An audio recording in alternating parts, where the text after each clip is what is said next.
Throughout the time I've been developing this game, I've had a demo build available on itch.io. This site in general is really good for indie developers. It's free to set everything up, and it's really easy to upload your game and share it publicly.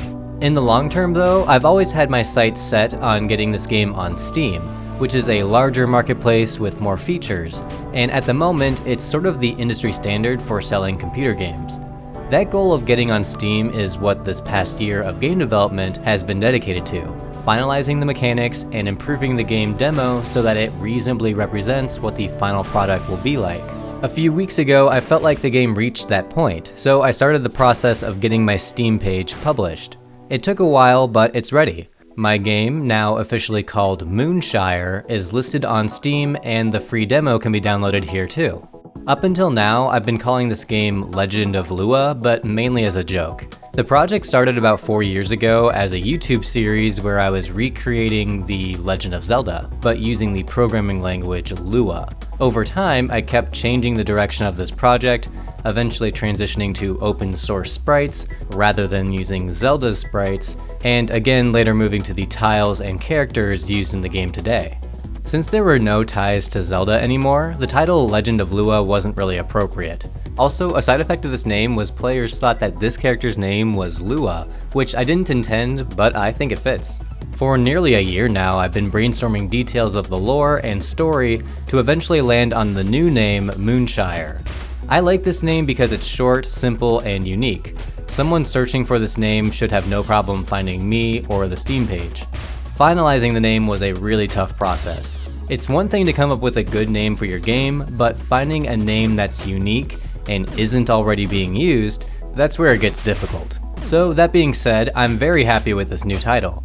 I worked with Veih to make the logo and promotional art, and it all turned out amazing. They made my profile picture as well. I'm always really impressed by their work.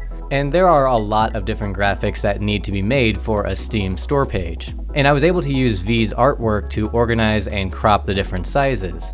I did this all in Inkscape. I'm sure there's better programs to use for this, but with vector art, I'm able to resize all of these graphics without any blurring, and when I export, I can choose any specific size for the output.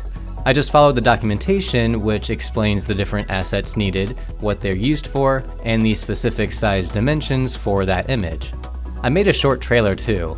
I feel like I did a good job of making a video that accurately shows what the game is like, while also being entertaining to watch. One important detail is that it jumps straight into gameplay footage, since personally speaking, that's the first thing I care about when I visit a Steam store page.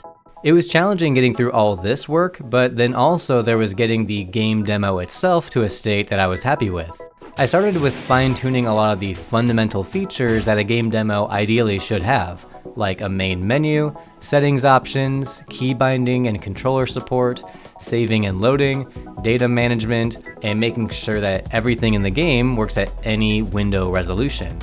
A stable, solid demo that has these fundamentals in place and fully working makes the experience feel more legitimate. It's fun to focus solely on developing gameplay and content, but if the support isn't there or performance isn't good, people are going to lose their interest, or they might have trouble playing at all. Now that the Steam page is active, this is where I will ask for your help. You can add games to your wishlist in Steam, and this keeps you looped in on any updates. But also, the more wishlists a game has when it releases, Steam will give it more visibility in the marketplace. The details aren't really clear since the algorithm is mysterious, but the community does seem to agree on this. Since the game is still in development, I'll be spreading the word about MOONSHIRE's Steam page, hoping to get as many wishlists as I can before the final release date.